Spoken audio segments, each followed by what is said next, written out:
आजचा ठरलं तर मगचा एपिसोड खूप जास्त इंटेन्स होणार आहे, कारण आज सायलीच्या जीवावर बेतणार आहे. तर पाहूयात की काय काय झालेलं आहे आजच्या एपिसोडमध्ये. सगळ्यात पहिलं तर अर्जुन जो आहे तो खूप जास्त सायलीला मिस करत असतो आणि चैतन्य जो त्याला केसेसबद्दल माहिती सांगत असतो, पण तो ऐकण्याच्या मनस्थितीत नसतो. तो फक्त सायलीबद्दल डिस्कशन्स करत असतो की ती कुसुमताईकडे गेली आहे, पण ती माझा फोन नाही उचलत आहे आणि ती तिकडे गेली की तिकडचीच होते. आणि त्यानंतर इकडे महिपत आणि दामिनी जे आहेत खूप जास्त चिडलेले असतात, कारण जे अर्जुन आहे, अर्जुननी लास्ट केस हरीशची जिंकलेली असते. त्यामुळे दामिनी महिपतवर चिडलेली असते की तुम्ही मला पूर्ण माहिती नाही देत, त्यामुळं मी तुमची केस नाही लढणार, तुम्ही लोक जेलमध्ये जा. यावर महिपत तिला खूप समजावण्याचा प्रयत्न करतो आणि म्हणतो की यानंतर मी तुम्हाला सगळी माहिती सांगणार, पण तुम्ही माझी केस नका सोडू. यावरती दामिनी म्हणते की तुम्ही एक ना एक माहिती मला जर सांगणार असाल तरच मी तुमची केस कंटिन्यू करेन, नाहीतर मी तुमची केस सोडून देईल. आणि यावरती महिपत तिला शब्द देतो की यानंतर मी तुम्हाला सगळी माहिती सांगेन. आणि दामिनी म्हणते की ठीक आहे, मी तुमची केस कंटिन्यू करेन, पण तुम्ही आता जा. त्यानंतर इकडे अर्जुन परत दाखवलेला आहे की सायलीसाठी खूप जास्त पॅनिक असतो.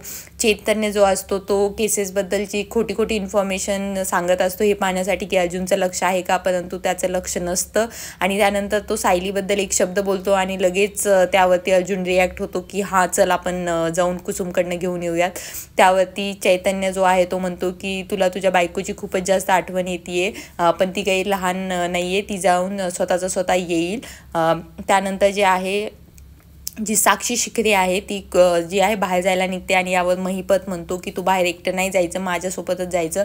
त्यावर साक्षी म्हणते की मी एकटी जातही नाही आहे आणि मी तसंही दामिनीला भेटायला चाललेली आहे, ती आपले एवढे पैसे घेत आहे पण ती काहीच करत नाही आहे, तर मला त्याचा जाब हवा आहे. यावर महिपत म्हणतो की माझी पण चौकशी होणार आहे, पण मी पॅनिक नाही करत आहे, तर तू कशाला पॅनिक करत आहे, ती फक्त हरीशची केस तर तो अर्जुन जिंकलेला आहे आणि तुला त्याच्याबद्दल विचार करण्याची गरज नाही आहे आणि दामिनी जी आहे ती सगळं टेक केअर करेल. पण साक्षी म्हणते की नाही, असंच जर झालं तर आता हरीशची जिंकल्यानंतर तो दुसरीही केस जिंकेल. त्यानंतर प्रिया तिथे येते आणि म्हणते की आपल्याला काहीतरी करायला पाहिजे, असंच बसून नाही चालणार आणि साक्षी बरोबर बोलत आहे, तर त्यासाठी आपल्याला अर्जुनच्या जवळच्या व्यक्तीवरती हल्ला करावा लागेल.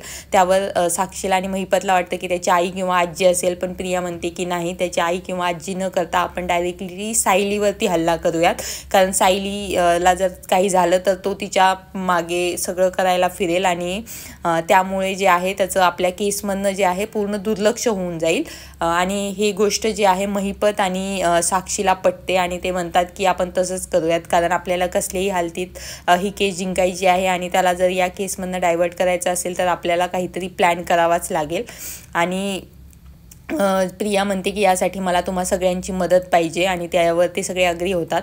इकडे अर्जुन खूप जास्त पॅनिक होऊन जो आहे सायलीला शोधत असतो घरभर. त्यावर जी विमल कल्पना सगळे विचारतात की काय झालं, आणि त्यावरती तो सांगतो की सायली कुठेच भेटत नाही, तिचा फोन लागत नाही आहे आणि तिचा फोन आता बंद येतोय, ती दुसऱ्याच्या कोणाच्या फोनवरनं पण तिने कॉल नाही केलेला आहे आणि ती अशी बेजबाबदार वागणार नाही, हे पूर्ण घरच्यांना पटलेलं राहतं. आणि त्यामुळे अर्जुन म्हणतो की मला बाहेर जाऊन शोधावंच लागेल आणि प्रिया आनंदी होते, कारण प्रियानीच हे सगळं केलेलं राहतं.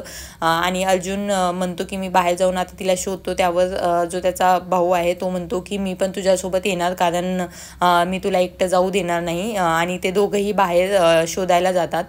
हे इकडे कुसुमच्या घराकडे येतात, कारण ती कुसुमकडे जाणारी आहे असं सांगून आलेली असते. आणि ते आजूबाजूला सगळी चौकशी करतात की कोणी कुसुमकडे जाताना तिला पाहिलेलं आहे का. ते सगळ्यांना तिची फोटो दाखवतात, पण कुणीच तिला पाहिलेलं नसतं.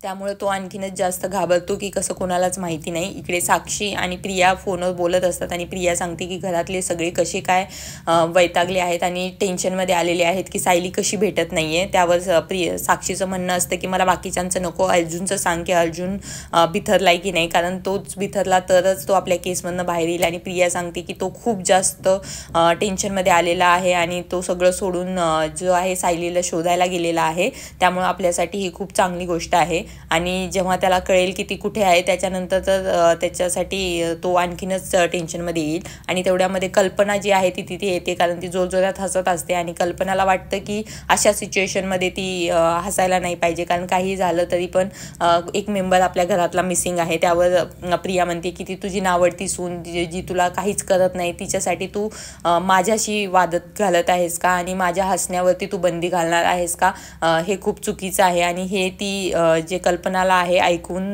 तिथून निघून जाते आणि कल्पनाला खूप राग येतो त्याचा. त्यानंतर इकडे अर्जुन जो आहे आपल्या भावासोबत सगळं शोधाशोध करत असतो आणि तेवढ्यात त्याला एक फोन येतो की सायली जेलमध्ये आहे म्हणून, आणि त्याला समजत नाही की काय झालेलं आहे.